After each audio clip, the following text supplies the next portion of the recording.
ध्यान से समझने की है और यथासाध्य अपने जीवन में अपनाने की हुई।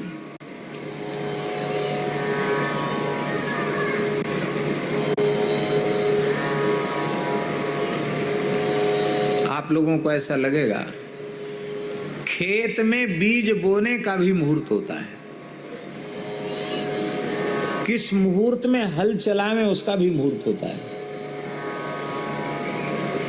फसल किस नक्षत्र में काटें उसका भी मुहूर्त होता है, यात्रा का मुहूर्त तो होता ही है। आपको सुनकर आश्चर्य होगा, हमारी वैदिक सनातन हिंदू धर्म की अत्यंत वैज्ञानिक सूक्ष्माति सूक्ष्म पद्धति में गर्भाधान का भी मुहूर्त होता है। बिना मुहूर्त के लोग पैदा हो रहे हैं तो देख लो कैसे उठपटांग पैदा हो रहे हैं। हाँ,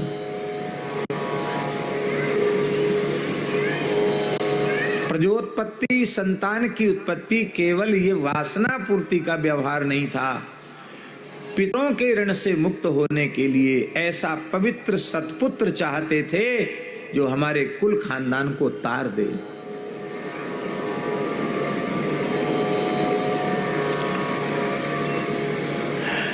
एक राजा था, बड़ा धर्मनिष्ठ था, उनके जो पुरोहित जी थे बड़े विद्वान थे, बहुत प्रकांड विद्वान थे, सभी शास्त्रों के, ज्योतिष के विशेष विद्वान थे।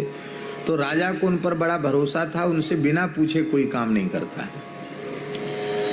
तो पंडित जी ने उत्तम गर्भाधान का मुहूर्त बताया, उसी मुहूर्त में रानी गर्भिणी हुई और बालक को जन्म दे दिया। अब बालक 5 वर्ष का हो गया, दूसरा बालक रानी को पैदा ही नहीं हुआ।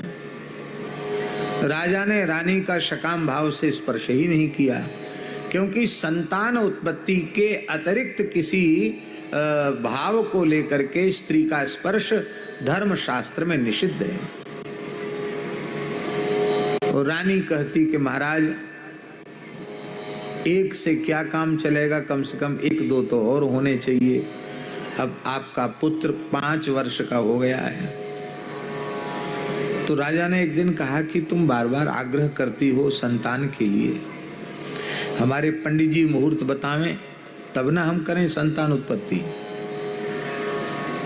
तो रानी चिढ़ गई, बोले पंडित जी के तो बिना मुहूर्त की झरा झपटुआ, लेंदा पेंदा, झरा झपटुआ तमाम पैदा हो रहे हैं, लाइन लग रही है पंडित जी की। वे मुहूर्त नहीं देखते, इतने बड़े ज्योतिष के पंडित हैं। अरे मुहूर्त खाली हमारे लिए तुम्हारे लिए है, पंडित जी के लिए मुहूर्त नहीं है क्या? राजा के दिमाग में बात तो सही है, पंडित जी के तो लाइन लग रही है, साल में 1 तैयार, हमारे 5 साल में 1 कई। तो उन्होंने कहा कोई बात नहीं, आप नाराज मत हो, अभी पुरोहित जी को अभी बुलाते हैं। पुरोहित जी को बुलाया, आदर किया, सम्मान किया। बोले महाराज अपराध क्षमा करना, आप हमारे कुल गुरु कुल पुरोहित हैं, पर पुरोहित से अपने मन की बात छिपा के नहीं रखना चाहिए।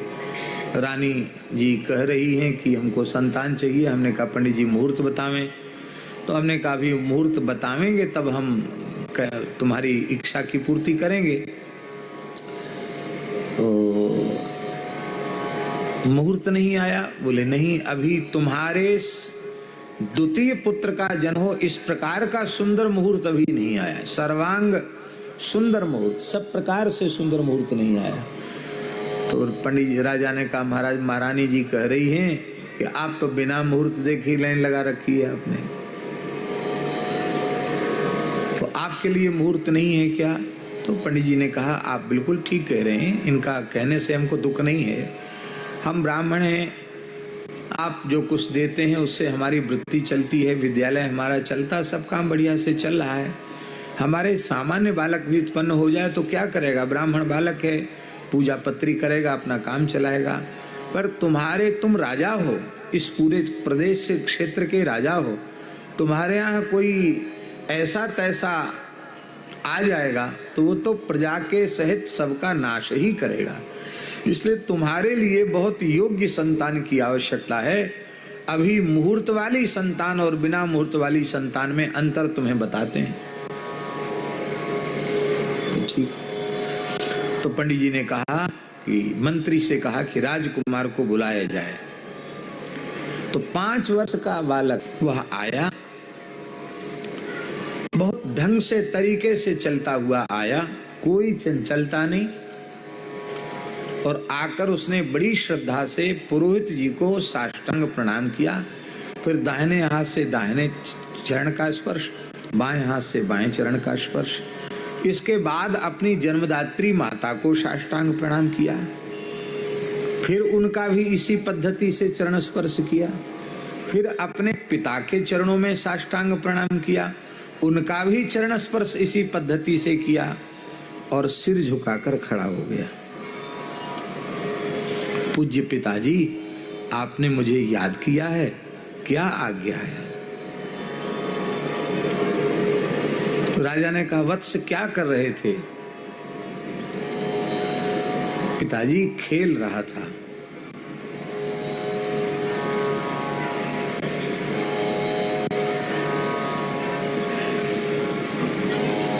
क्या खेल रहे थे?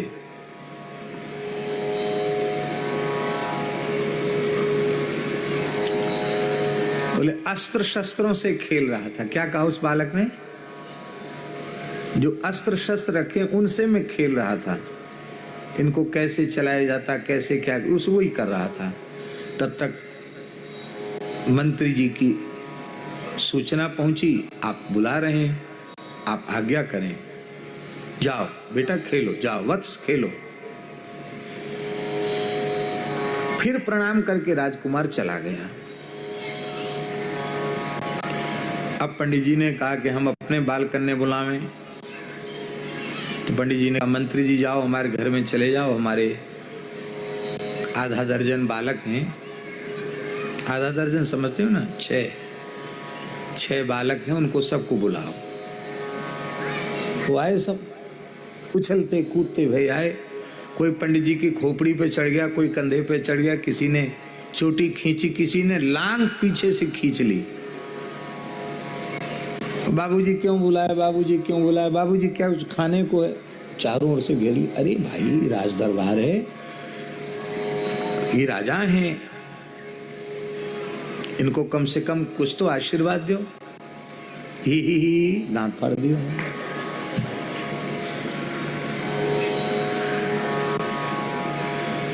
राजा भी हंसने लगे। बोले भाई ले जाओ महल में, ब्राह्मण बालक हैं, पुरोहित जी के बालक हैं, सबको मिठाई खिलाओ, दक्षिणा दो। सब उछलते कूदते हुए चले गए। किसी की नाक बह रही, किसी की आंख बह रही। सबको खिला पिला के बढ़िया वस्त्र देकर विदा किया। पंडित जी बोले कि बिना मुहूर्त के बालक चाहिए तो फिर पंचांग हम उठा के रख देते हैं, ऐसे ही बालक तुम्हारे यहाँ पैदा होंगे। आपको सुनकर आश्चर्य होगा, गर्भाधान का ही मुहूर्त नहीं होता है, गर्भाधान के मंत्र होते हैं।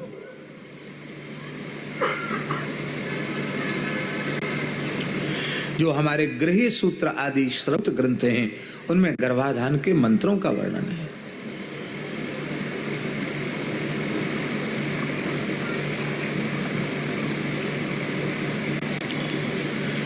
चोरी का मुहूर्त होता है राम जी, चोरी का मुहूर्त, चोरी जैसा काम करने का भी मुहूर्त होता है।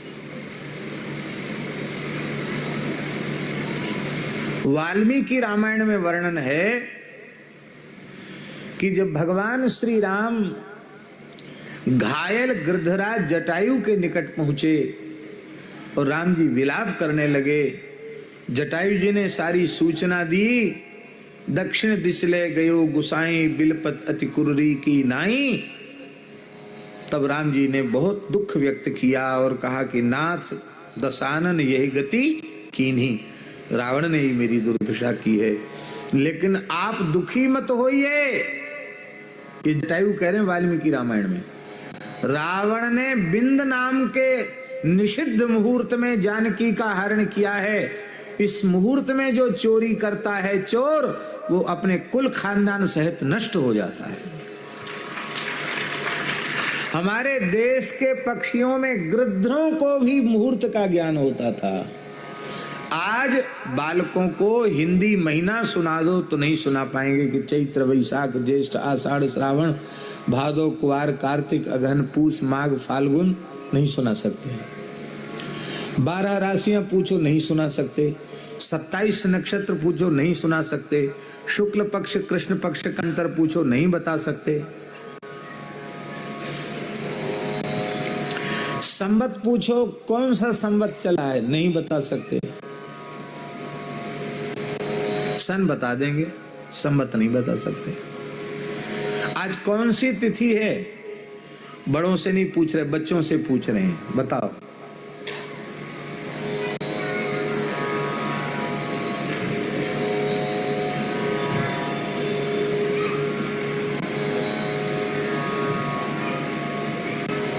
ये सब बिना मुहूर्त के हैं। मुहूर्त से होते तो बता देते।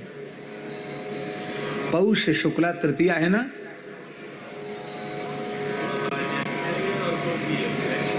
है? हाँ, लेकिन तृतीया ही मानी जाएगी। उसका कारण कि उदय काल में तृतीया होने से संकल्प आदि में तृतीया ही पढ़ी जाएगी। ये सब सिखाना चाहिए, स्वाभाविक सामान्य हमारे धर्म की जानकारी। हम कभी हस्ताक्षर करें या कोई पत्र आदि लिखें, पत्र तो लिखते ही नहीं, लेकिन कभी कोई लेख लिखें तो हम कभी तारीख नहीं लिखते हैं। हम लिख सकते हैं तारीख, अंग्रेजी के अंक भी लिख सकते हैं, लेकिन हम नहीं लिखते हैं। हम हमेशा लिखेंगे पौष शुक्ल अमुक तिथि संवत इतना अमुक वार, ये लिखते हैं। अब इतना अभ्यास हो गया है कि हम तारीख और महीना हमको पूछना पड़ेगा दूसरे से कि कौन सा महीना चल रहा है, कौन सी तारीख हमको पूछनी पड़ेगी, पर तिथि और संवत हमको पूछना नहीं पड़ता है। इसलिए भैया अंग्रेजी पढ़ाई पढ़ो, लेकिन भारतीयता बिल्कुल छोड़ो मत। ये सब सीखने की चीजें हैं, समझने की चीजें हैं। श्री वृंदावन विहार